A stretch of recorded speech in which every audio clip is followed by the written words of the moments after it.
Oh, there it goes. Now it's warming up. Okay. All right. Afternoon, everybody. Um, so because we have what looks like a pretty big crowd today, we're not going to get to do introductions. Sometimes we do it when we only have a few folks, but we have too many folks interested in this subject, so we're not doing introductions.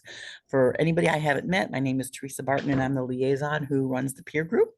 We have Julie and Kate here on with us to do all the admin stuff that I'm not capable of doing. And then we have our speakers. If you guys want to put your name, put your in chat, if you want to put where you're from in the state and how long you've been doing guardianship, you can. You don't have to, but it helps us know the audience. And then I think we're going to introduce our speakers. Cute story. I was talking to a guardian a couple of days ago with a case that I happen to be aware of with a lot of assets and physical resources. And I said, "Oh, you should probably reach out to the people at Vault. They can help you." And she said, "That's who I'm working with." So, and she's right here local in Orlando. So it was kind of cool. So I think, JC, would you like to introduce yourself and Valentina and take the floor? Sure, Perfect. of course. Well, Ladies first. nice to meet you. Welcome to this beautiful presentation. I'm Valentina Grajales, CEO of the Ball House. And we are very, very happy to introduce you this amazing project and solution for all of you and the people that you take care of. So anyway, glad you're here. Hi, everybody. My name is JC Torres. I'm the Director of Operations here at the Bull House. And I'm excited. I'm excited to introduce you to guys this amazing project that we have that I'm 100% positive that it's going to be very helpful for all of you. All right, so let's start. So one of the three of the things that we're going to be doing today, it's understanding the security measures that the Ball House has. We're also going to be learning about the safe deposit boxes options, which includes the three sizes that we currently have and the benefits that come with it. And the last thing that we're going to be learning today is how easy it is actually to become a member here with us.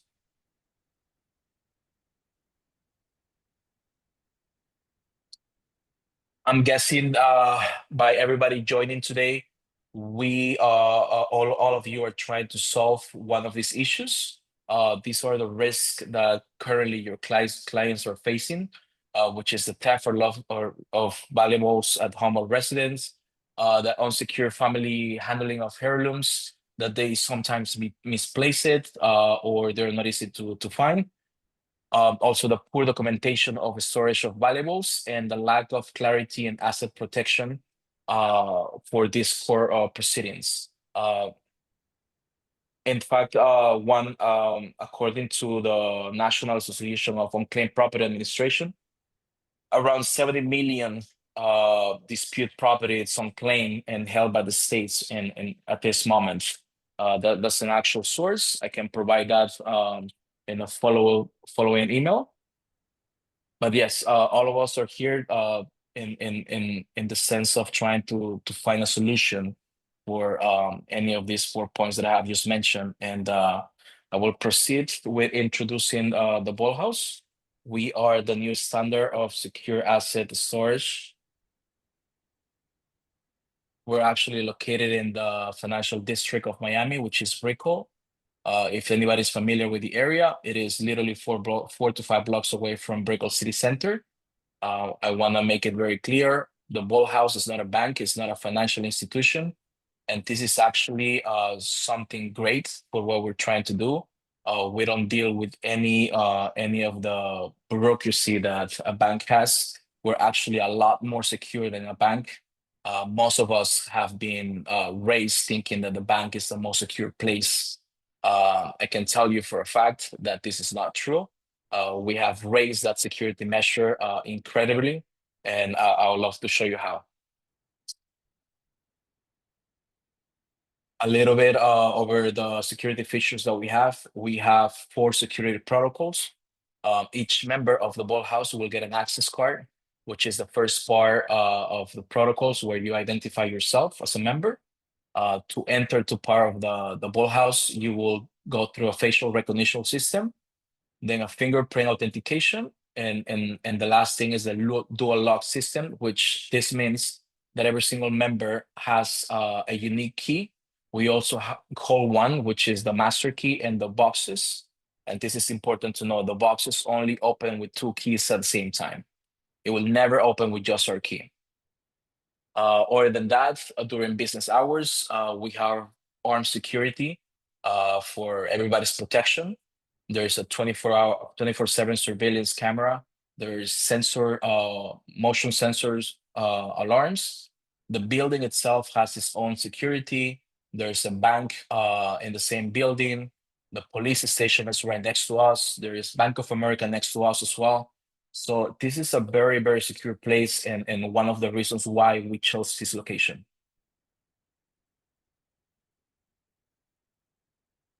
I want you guys to understand that our product was designed for professional oversight. We can actually offer the traceable access logs for core documentation. Everybody that gets access to our location, to our facility, signs a document that specifies that they were here at a certain hour and a certain date. We have control and limited entry. Only members can access our vault or facility, or members with or people that comes with members. But nonetheless, everybody gets through a registration process. And the physical asset segregation, which aids to probate estate and core reviews, of course.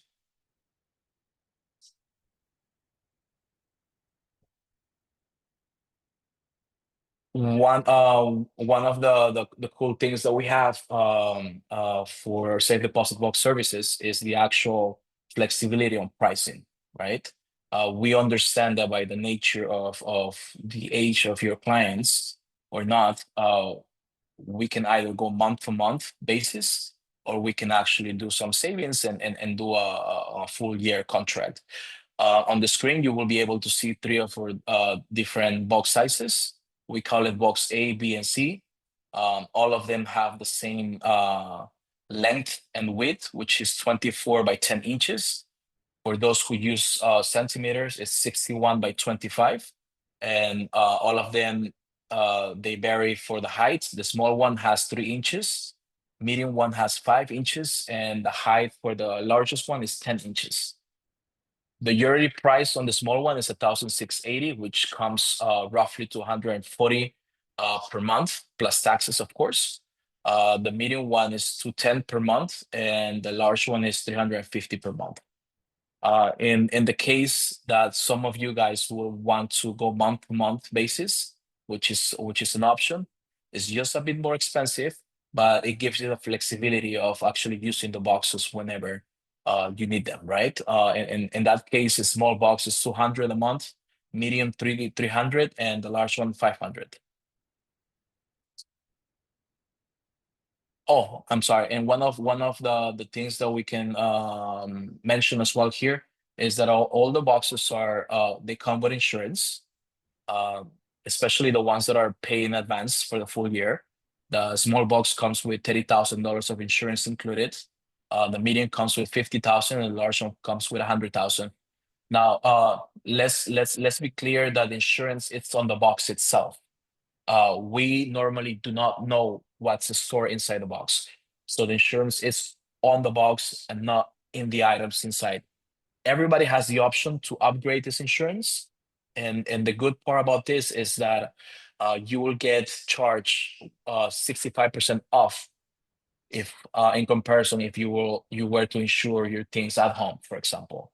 And if you ask why, it's because we have passed different tests. We have certifications of security that allows our insurance to actually give us a better quote on insurance for us. So JC, let's stay right there on insurance for a second, because that is one of the problems in the guardianship world.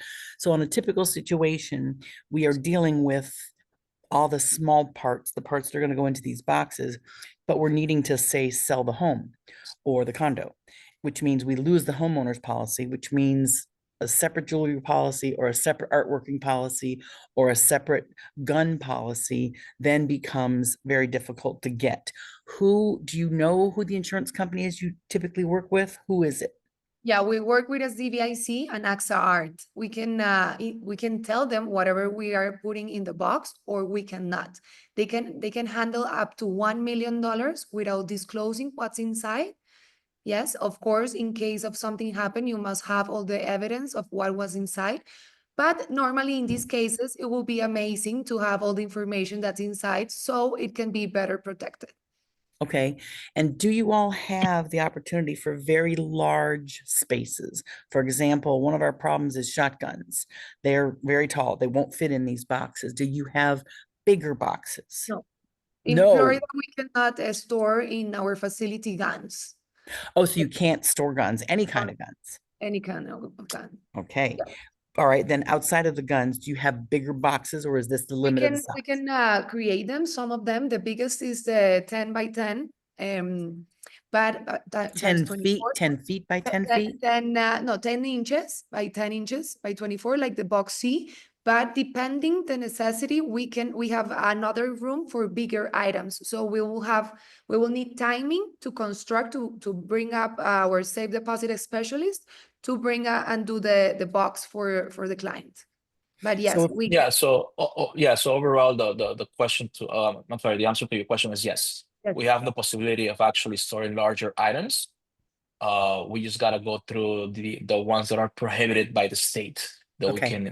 we can store. Yeah. Okay. So when I Also, say I heard there is sorry, I heard that you mentioned about losing their homes because they cannot like insure their stuff, something like that. Because there is so that part in our company that we have the SKRs.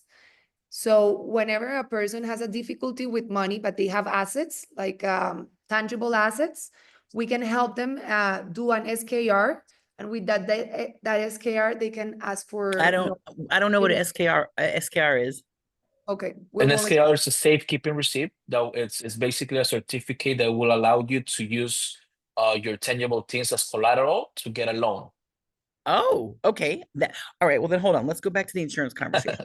So one of the problems we have with, so you understand that a ward, meaning one of our clients, the courts have adjudicated them incapacitated. They've been determined to be incompetent. So one of the problems with any kind of property and casualty insurance is if a claim needs to be filed by a ward who's not capacitated, doesn't have competency, they can't sign a claim because they don't have capacity. It's kind of like the equivalent of an 8-year-old signing a capacity. They can't, an 8-year-old can't make a claim against a lost, $5,000 watch. They can't.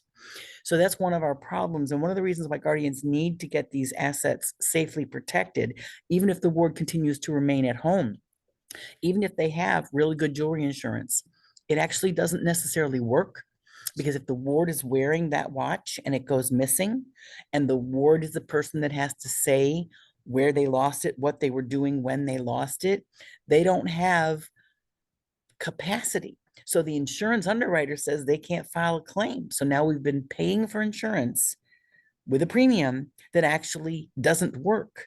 This is a problem in facilities. Like, many times people will say, well, if you buy jewelry coverage and then you move your mom into an assisted living facility, you'll be fine. No, you won't be fine, because she has been adjudicated incapacitated. So how is she possibly going to provide an actual signature on a claim, because she's not competent? So this is becoming more and more complicated, to where insurance actually doesn't necessarily help at all, because the basis of insurance is, can you file the claim? Nope, can't. So that's one of our problems. So we've got a question in chat by Nancy. Our court requires a witnessed inventory by the guardian and a representative. Do you have a standard form?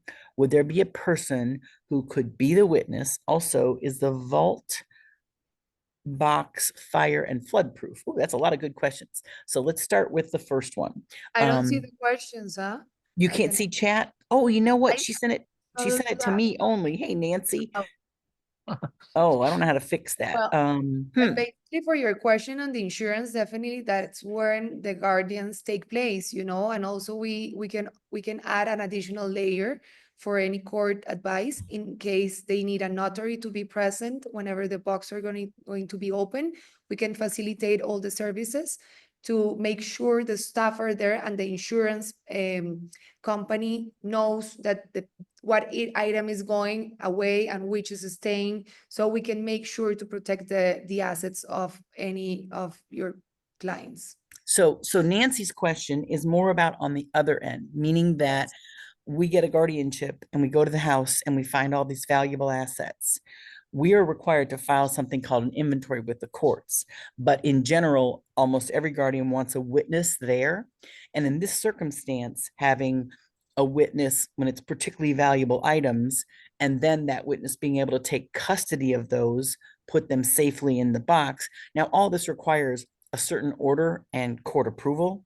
But guardians are always looking for a way to have a witness that is an independent entity, that they're not connected, they're not a beneficiary, they're not a family member. So would you physically come and send your crew to Orlando or to Jacksonville to do the inventory? How would that work? We can work that out with a notary, with a person that it's around the world going to meet our clients. We can work that out, definitely. And we do have some files, or like a certification form that we can provide for the court as well, whenever they need to know how we handle all the process and what processes are open for the assets to be protected. So Okay, yes, because we can help. in the guardianship world, we're finding all the assets, filing an inventory, telling the courts what we found. Then typically at that point, we're saying, okay, and here's how we're going to protect them. We're going to rent this box at the vault. It's going to stay there. And one of the reasons why I am particularly interested in this, guardians have a very hard place between the death of the ward and the naming of a PR to the estate. There's this no man's land that oftentimes the guardian doesn't have access to money anymore and doesn't have the ability to take care of stuff, but they've not been discharged. It's a very dangerous place in the middle. So when guardians have assets like these kind, I think having the year prepaid solves much of that trouble, because by the time the PR to the estate finally gets appointed and the guardian can turn over the box to the PR, it's been protected all that time, and the guardian hasn't had to pay a monthly fee because they may get prevented from having access to dollars during that time. So this is one of the things that makes me happy for guardians who don't know who's going to be the PR in a case and how long it's going to take for that PR to get appointed. It happens often. That's correct. That's correct. Because whenever you don't take care of the box gets like frozen. So we don't want that to happen. It's better to get the year, and we have all the understandings of the powers that the guardians have, and any court advice, we will take it in consideration. Okay. All right. So just for fun, tell us one of the craziest things you all have taken physical custody of that you can tell us it's not a secret. Oh, I can Well, tell you one right yes, now. we can Oh, show them. totally. Show them a little bit. Go if you want. I can tell them and you show them. Okay, go ahead. Yes. So we are handling right now for one client, and it's really nice because this is a very like expensive piece, and this client brought it for our custody. This is a sapphire. A sapphire, no, sorry, Ruby. the ruby, but it's a rock. You're gonna see it, and it's so beautiful, but it's pure. So they haven't even started. Wow. It's a Wow. rough ruby of Ooh. 250 kilos. Yes, let I it don't show. know. Let me Wow. see. You I can don't know see. if you guys are able to see it. It's Yes. it's on a little pallet. Wow. Maybe if you open the door and show it to them. Wow. We Okay. also had like custodies of stuff, and maybe like an Andy Warhol that was going in a discover phase. So we hold it, we certificate that the belonging was there. And whenever the appraisals came, they come here, they saw it. We have had Sotheby's, Christie's appraising stuff in our vault, as well as the Smithsonian Museum. They came as well to check some Japanese artists that it was like really old, and they end up understanding. He bought this like piece for, I don't know, $1,000, and end up valuing $3 million. Wow. So I don't yes, know if you guys can see it there. No, I cannot see you. Yes, there. Yes. Yeah. So Wow.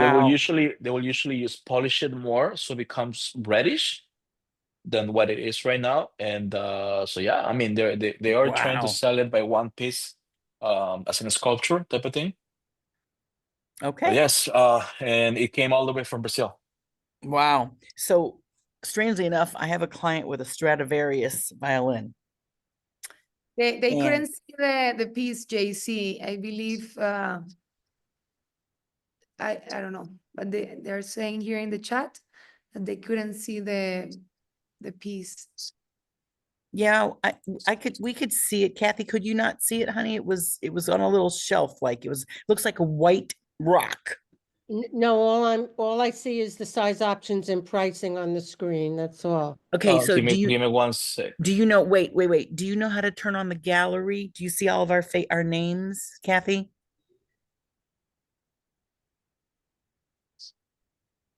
You may not have your gallery open on your Zoom screen. It's usually Yes, in I the do. top, it's usually in the top right-hand Yeah, I corner. have it. Side by side speaker, side by side gallery. Which If one? you do side-by-side gallery, you should be Sure. able to see it. If you look at the one that says JC Torres, that's Okay. at the one that's being shown. He's showing the rock right now. We can see it. Okay, now I see. Okay, thank you. Great. Wow. Yeah, Yeah. wow. Yeah. So Valentina, like for example, the Stradivarius, that's an issue with humidity and so what do you do about that? No, we have all the levels of like protected. We think the temperature, the lighting, the air conditioning, the bolt, for example, the door of the bolt has a clock that whenever we close it, it cannot be open until the next day. So we have many processes for protection. We have the vibration sensors, motion sensors, sound sensors, everything is protected. This was an old bolt that was constructed in 1980s with the Oh, building. So this was the old contrast. okay. Everything got Yeah. renewed with all the security measures and everything that was required for us to have art pieces as well. Okay. Yeah, and to add to that, the building itself is elevated, because we know that hurricanes happen here in Miami, especially in this section that we're right next to the sea. Yeah, the building it's elevated. There's actually two more floors under, so everything is very very well protected. Okay. And then Valentina, I told you I was gonna ask some tough questions. What's your successorship if something happens to you? What had happened to us? No, you, because you're the CEO. If something happens to you, what's your successorship? How is this set up for perpetuity? I mean, we are protected by law and contracts. So at the end, we will have to measure the new contracts whenever we are at custody. It changes a little bit, but at the end, we're responsible for the assets and for all the controls. We have our operations for the cameras.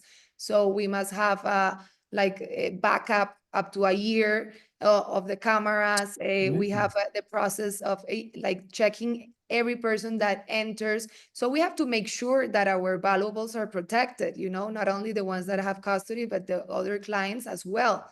So in general, by law, we are protected as entity because we do everything by the book. And we also always have a third party of us, like a notary, a witness, as you said, that can have evidence of the process, of any of the process. Okay, but my question more had to do with your entity. What entity are you all? Are you an S corp? Are you an LLC? An LLC. Okay, and if something was to happen to you individually, there are other partners. Yes. Okay, Yes. all right. So that was a successorship question. Okay, all Okay. right. You want to keep going, JC? Yes. Yeah, of course.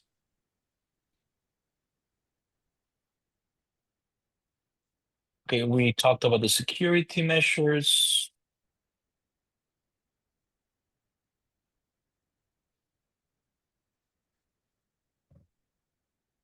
Yes, we talked about this.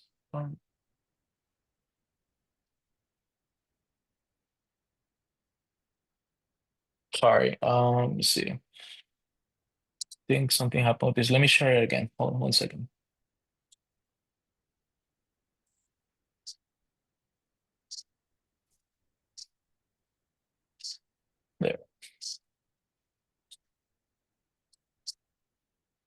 Perfect. I don't know what I'm here for.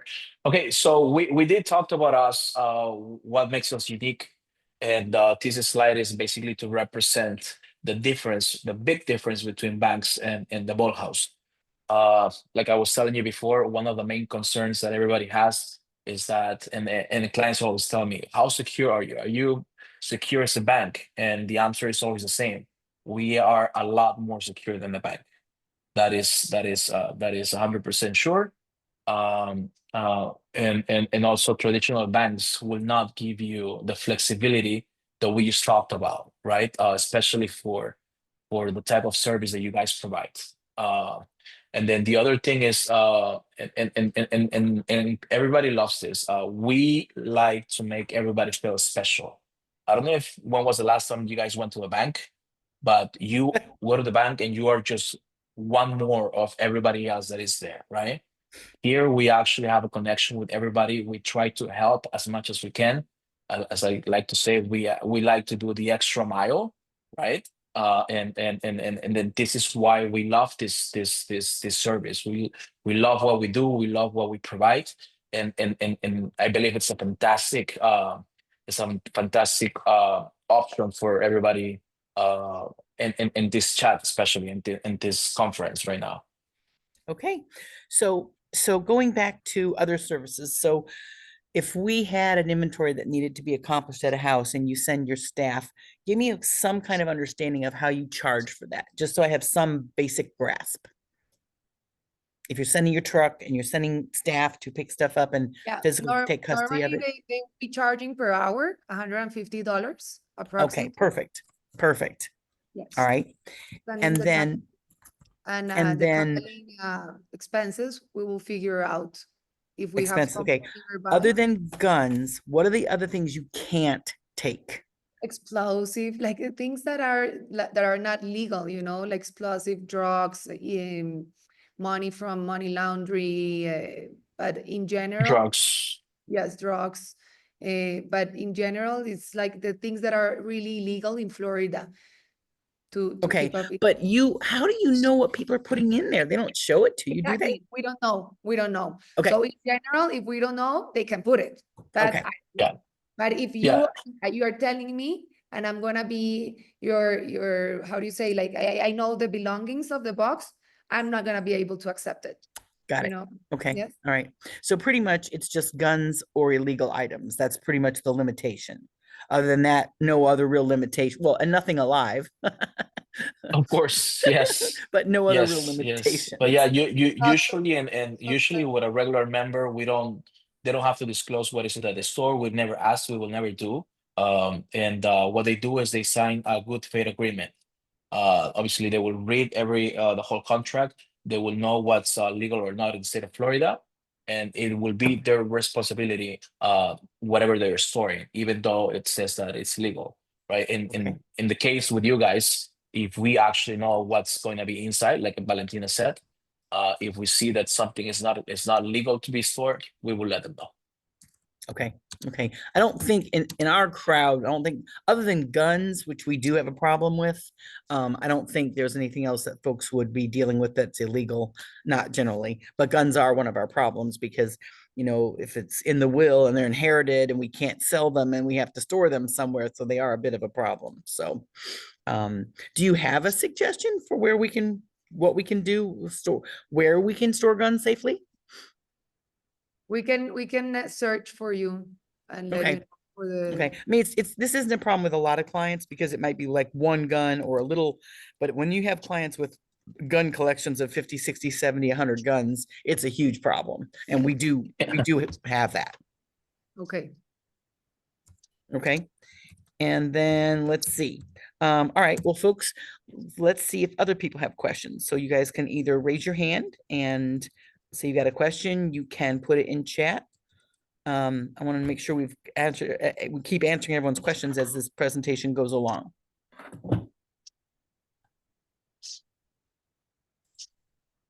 All right.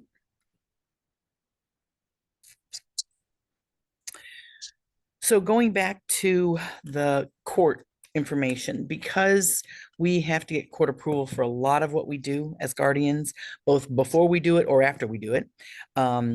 If we take a typical example that we've got a home and it has some valuable assets, maybe it's jewelry, maybe it's artwork, and we get them appraised by an appraiser, and then we need a plan because maybe the ward has to move out of the house, or maybe the ward's going to be in the house with 24-hour care, and we are worried about those items disappearing with the people coming and going in the home.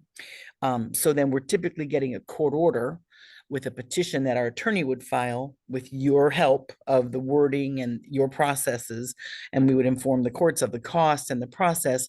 And then, but occasionally a judge will say, I wanted to hear from the vendors, meaning you all.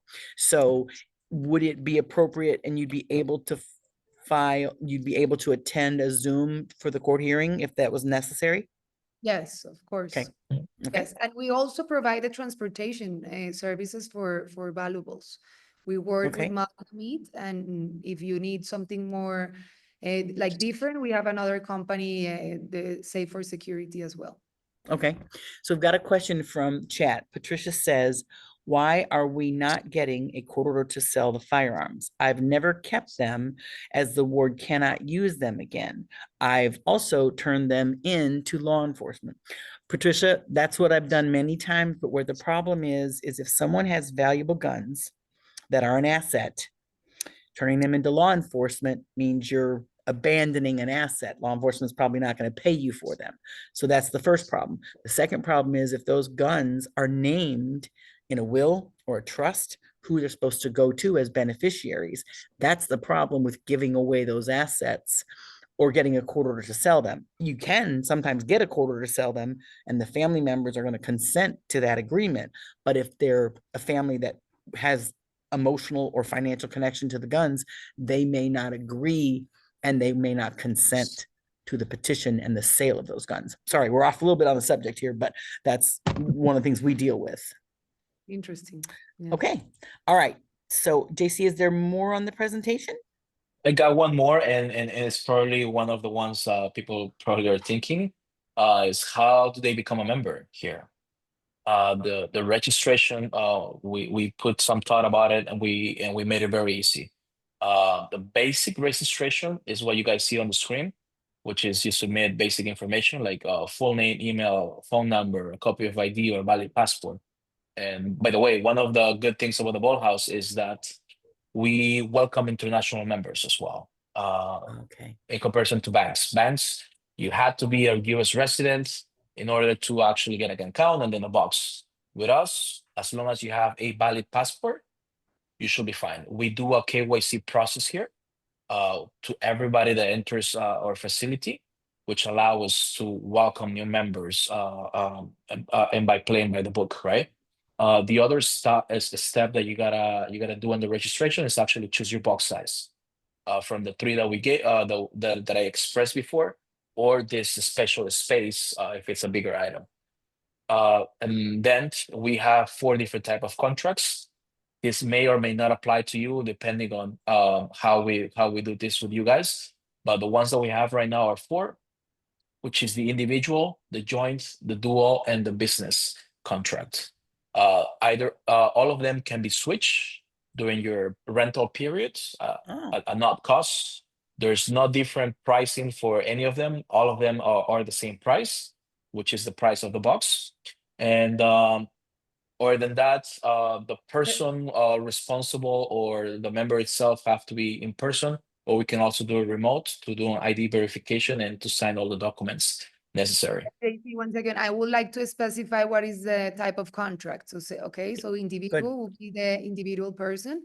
The joint is whenever you are sharing the benefits of the box, and there is no say if something went out without their knowing, because they authorize, it's 50-50, let's say. The dual, they must be the 2 or 3 members present to be able to open the box. Oh. They are not present, they cannot open the box. The business is a corporate, so it's like very similar as the joint, and it can have the limitation of the dual access as well in a business. And we have the inheritance boxes contract that it's kind of an additional part here. Whenever you want for this to be like a will box, it will have certain times, so you can program 5 years, 10 years, the box must stay closed. And whenever they want to open it, they have to break the ceilings that the box have. Okay, so that's interesting because so in a guardianship, generally the guardian is appointed of person and property, most of these cases, and we would have gotten a court order to use the box and put the stuff in there. One of our problems would be an eventual successor guardianship, meaning that I get run over by the beer truck as the guardian, so now I'm deceased and the courts appoint a successor guardian. So how would that happen from a management of if we set it up individually? Because technically what the courts want is they want it in the name of the ward. They don't really want it in my name. You understand? But I And you am have an option to open the box as an authorized member, not as a okay. beneficiary. Okay, so then if we've got a box with Sue Miller as the ward and we've got her assets in there and we got court authority to put that in there, and then I, as the guardian, get run over by the beer truck, how would the successor guardian, when they get their letters of guardianship, how would they then access it? There is a part in the contract in which we include the information of the successors that we might know or not know at that point. And we then have to receive the court order of Okay. the deceased. And then we will have to receive the inheritance decision of who will get what from the box or the entire box. Okay, perfect. All right, here's another question. Kathy Bauer says, are there any other similar companies like you out there in Florida? Not really. I didn't think There's so. Palm Beach, but not like that, like I in didn't think so. Miami. That's Yeah, great. no. That's Mhm. great. Okay, so it's very interesting, the inheritance and the timeline you have with being able to say 5 years or 7 years or 10 years. That's really cool because Yes. that takes care of a lot of family trouble that we deal with. So that's awesome. Yes. Okay, all righty. So let's see here. All right, so you guys see all the contact information for Valentina and JC. And so besides paying for a box, is there membership on top of the box cost or just the cost of the box? Normally, there is a membership that in this case, we're waiving it for you guys and an Oh, application fee. okay, Well, all that right, we are waiving that part. okay, all right, that's great. Okay, and It's then almost $700, no, JC? per Approximately. $700 just total or per year or something? It will be 700 initially, let's say, and then for the next years will be $500 that we will not charge. That you don't charge for because of fiduciary. Because of you guys, yes, definitely. So if we Of were the doing it client. as a guardian or a PR to a state, we won't be facing those fees. No. Oh, won't. great. We also might be trustees or durable power of attorneys. There's multiple guardians can act as different kinds of fiduciaries. So all that's possible. Okay, All of well, it is that's good to possible. hear. Okay, so well, while you've got us and I don't see any other questions in the chat. Oh, wait, I do see another question. Nope. Valentina, what questions do you have for us as guardians? Maybe I can answer a question for you about what Yes, we do. I would love to know what has been like a situation that that you most that it was managed bad from someone that you had custody of the assets. I What have has a been the situation? horrible Mhm. story where I had actually it was similar to that piece of rock you have right there. It was ruby. It was a very valuable jewelry, and I consigned it to sell it. And the consignment gal went bankrupt and took it and left the state. Wow. It was horrible, horrible. And the problem was, is she was a very well-known jeweler, had been in business for 30 years. We had no reason to know that something went wrong. And so this is why I talk to guardians a lot about consignment is this no man's land between, you always hear people say possession's 9/10 of the law. Well, consignment's kind of like in between, meaning that you own, the guardianship owns the jewelry, but it's being physically held by the consignor. But when it went The legal missing, area, like who's responsible, like who has right, to pay or Right. Oh, So it was a big mess. And, she got arrested. And obviously it wasn't just my client's jewelry, it was hundreds of people's jewelry. Again, she'd been in the jewelry business for 30 years. So that was shocking to all of us because none of us had any idea that she was going to financially run away with jewelry. And we recovered, luckily, because the pieces were estate pieces and very unique. I was able to recover some of them, but not all. And it was a terrible situation. And in that case, had I had the option of just storing it somewhere safe, that would have probably been a better choice because I didn't need to sell it at that point. She didn't need the resources, but we couldn't insure it. And it was a lot. So keeping it in multiple safe deposit boxes in multiple banks, which the other thing that's a problem right now with safe deposit boxes in banks, they're closing left and right. So we get a letter from the bank saying, oh, we're closing that branch.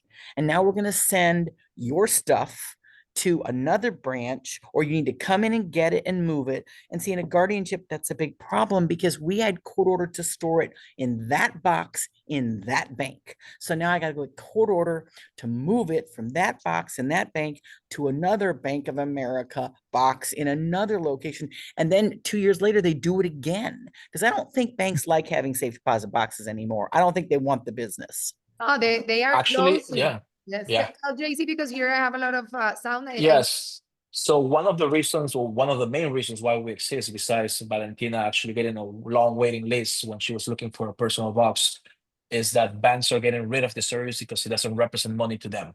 Yes. Like I previously mentioned, you needed to have a bank account, be a US resident bank account, and then maybe have access to a safe deposit box. So to them, it's an empty space, an empty real estate space that they cannot actually make money from and they don't care for. This Yes. is I not think their main business. that's a So problem. banks like Chase, Bank of America, Wells Fargo are getting rid of that service completely, Yeah. right? And then the problem of what happens that they're dealing with is they don't like the whole achievement business. They don't like the fact that when the person stops paying the safe deposit box fee, then the bank has to go through a ton of expense and work and get that stuff to the Florida unclaimed property system, which is extremely difficult and costly. So we have a exactly. question again. I think we just need to clarify this. Maureen Miller, who's one of our members, says, so the box fee and the 700 are annual fees. Let's clarify those fees again a little bit, JC, if you would. Sure. The 700 is basically a member's fee, and the box itself is let me go back to the pricing. So the yearly price for the small box is 1,680. That covers the full year, 12 months, and so with the medium and large. Okay. And then you're waiving anybody, and just so you know, Valentina, you wrote alliance with Guardian Care Management Services. And just to clarify, this Zoom group is under AGED, AGED, which is the trust. It is a pooled trust, and this peer group is under AGED. Guardian Care Management is my company, separate from this. So just so you'll know, we're talking about peer members. Peer members of our group are the ones who are getting the discount of no fee. Oh, Exactly. well, we got a strange chat from Bonnie that says trying to access your website comes up as suspicious. Wow, what does that mean? No, we actually have a SSL certificate on it. That shouldn't happen. Make sure that Interesting. you're typing the right website. It's bolthousememiami.com. Julie, can you pull it up in front of us so we can see it? Just to see how it shows up for us? Yeah, Website? it came up fine for me. Hold on one second. Okay. And I just did a search. Here, I'll share my screen real quick. Oh, I'm gonna replace your current share, JC. Sure, go ahead. So here's my Google, and I just searched for the Vault House because, like you said, I was like, well, which one do I go to? And it's not this first one, I will tell you that. Oh, It's that's Exactly. right here that says the Vault House, and when I click it, like you said, the Vault House Miami, it goes there, Yep. no problem. I'll even drop it in the chat for you guys. But yeah, no problem. So it could be maybe double check the address on that thing, because maybe you're going to a different website. Yeah, that's good. Yeah, because she said, Lynn Marie says they provide services like movies and Yeah, no. Yeah, different company, it definitely looks like, different company. definitely the wrong company. Yeah. So, okay. So I'm just clarifying with everybody. Remember, this peer group is under Aged. Aged is Nick's company. My husband, who was the founder and is the founder and director of Aged, and the peer group is under that not-for-profit, which is separate from Guardian Care. But just for GCMBS, that's what people saw on the chat. Don't get confused. Okay. All Okay. right. And we So definitely let's see. good like a certification for you guys to have as well for all the group. So you can make sure those fees are not gonna be paid. Wow, that's fantastic. Okay, Valentina, I really appreciate that because it's a big cost. And, we're telling the courts that we're going to spend a lot of money, but the fact that we're going to get a discounted rate by being a peer member and you guys giving your time to put this presentation together. And I just really appreciate that And because I will prepare a document and let you know a little bit more clear all the information for you guys, awesome. the legal areas, Awesome. and all the services that we can provide for you guys as well, and the costs that are individually. Okay. Okay, that's great. All right. So, any more questions you guys have out there? I don't want to miss any. I think I got everything in chat. Let's see. There we go. So Valentina, do you know what we do as guardians? Are you kind of aware? Okay. So, our client base is generally elderly. Wealth manager lawyers that they do the same, but in the assets that they current hold, not for the will or because they don't have capacity, but because they need to have it protected in a third party. Okay, so yes and no. We are not attorneys, we are not wealth managers, and we're not brokers. Guardians are typically Florida professional guardians. We have two kinds to talk about. We have public, and those are for cases where they don't have any resources and no one's willing to be their guardian. And the state of Florida has guardians that are professional, that are public guardians. The cases we're talking about are us as professional guardians being appointed in cases where either the family isn't involved, isn't interested, isn't alive, or isn't out of jail. And we end up getting appointed to represent both guardian of person and property. So we're taking on the medical decisions, their care, all the stuff on the I personal understand side, that as perfectly. well as the property It's side. clear in the legal area for me. So we are protected for you guys as well. It's That was what I was mentioning. But yeah, definitely it's different circumstances, and we can work that out and have a more robust system and process for you. okay. And yeah, and it's just, I want you to be aware that we're similar to, from your perspective, we're similar to an adult family member taking care of their elderly grandma, but we have legal authority that the courts appointed us, different than the family member. All right, so we've got a couple comments. Judy says, didn't know this existed. Me neither. I was very excited to learn about it. Great presentation. Kathy says, great. Such a great service your company offers, especially since you are here in South Florida, because that's where she is. So she's happy to see that you're there. So yeah, and again, because this other guardian that I'm personally working with on a case that has lots of resources, all kinds of problematic assets, jewelry and cash and all kinds of trouble. And when I talked to her, I said, oh, you need to reach out to the vault people. She said, that's who I'm working with. So it was just so cool because I knew you guys were doing the presentation. All right. Let's see here. Wow. Patricia Mars, just for fun, she says, fun facts, approximately 22 to 24 million residents in Florida, and there's about 550 professional guardians. So to say that we are busy, exhausted, and overworked is putting it mildly. Putting it mildly. And, Okay. and Teresa, before people start leaving, there is one more thing that I wanted to mention. For those who are local in South Florida, especially, or those who will happen to be in Brickell at some point in the near future, you guys are more than welcome to come and visit. I will personally give you a private tour of the facility. I would love for you guys to see it in person. I know that it looks nice on videos and pictures and throughout this video chat, but trust me, it is beautiful in person. It is how do we say it? You're gonna feel like at home, basically by being here and by how we train our team here and how to treat all of our members. And another fun fact, all of our members can actually have access to use our offices if you want to have a meeting, if you want to Oh, talk to someone, if you want to have a coffee, if you want to just hang out for a little bit because it's raining. you will have That's you guys really will have cool. that access. Yes. So just from a marketing point of view, I am going to forward this information to some of the other organizations we work with, trust officers, attorneys, judges, and I think more people need to know about this, because if most of us here didn't know about it, that's a clue that this definitely needs to get out more in the whole fiduciary community, trustees, guardians, powers of attorney.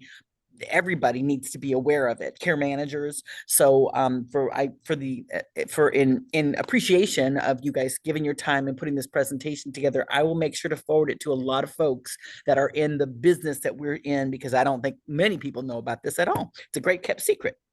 All right. Thank you. Okay. All right. So Valentina, Amazing. JC, you got any questions more for us? Thank you. No, I just can't wait to have you guys over. Yes, Whoever yes. comes. Well, Nick and I come to Miami and Fort Lauderdale all the time, so I think I want to make a pit stop in and see your place, because I really do Of want to course. see what's there.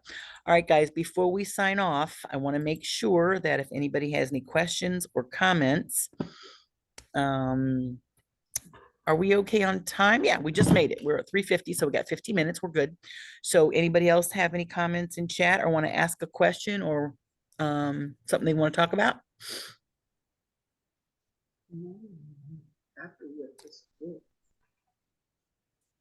Okay. All right. JC, I know it took us forever to get this accomplished, but thank you so much for doing it. And I really appreciate everybody being here. Kate, do you want to talk about what you're going to do about sending out this presentation and the CEs, or is that you, Julie, maybe? No, it's me. I will have the certificate sent out as soon as possible. Sometimes I get it next day, sometimes it's a few days after, just depends on how long it takes me to do. We do have a lot of upcoming webinars, if you want me to name those. Yeah. It's Can you put them up on the screen, maybe? That'd be helpful, the visual. Yeah. And by the way, I just dropped my contact info on the chat. Thank you. And that is my email and my personal number for anybody that wants to text me, call me, have more questions today or in the next days. Okay. I can't see it. Can you guys see it in chat? No, I don't see it either. Maybe you have to hit send or something. Nope, nobody can see it, JC. Oh, Is sorry, this give me set one to sec. I think I everybody sent in the meeting? yeah, I think I sent it to Ling Marie. Oh. So Lynn, you got it personally, but yeah, if you set it to everyone in that blue button. Yeah, then we'll yes. do it right now. There you go. Perfect. Okay. All right. So and just so you guys are clear, sometimes it's a little confusing. So Aged's website has webinars and amazing training stuff. And then second to that, under Aged's umbrella is the peer group. That's us. And we do lots more training. So those are two different trainings, but they're all almost always free. And Julie and Kate worked endlessly at getting CE approval for everything. So, okay, so who's coming next? This is Lenora. Oh, I hadn't seen this one. Okay, April Yeah, I 9th. just got it approved this morning. Oh, cool. I hadn't seen this one. Okay, Yep, great. so that's April 9th. It's about the Florida Department of Agriculture and the Consumer Services. And Yeah. she presented to CSA and gave everybody really good resources for things you couldn't even imagine you could contact somebody about. And there's CEs approved for that for guardians. And then the upcoming webinars for Guardian Peer is, okay, I guess I don't have the website updated, but I know Okay. there's one. Yeah, we got more coming up. Okay, so I've got a comment from Marty saying we need more professional ethics CEs. I'm aware of that, Marty. I'm working on it. I got 2 possible speakers. Neither one is confirmed yet, but I am aware that that's one of the areas that people want more CEs. It's helpful when you guys tell me either subjects or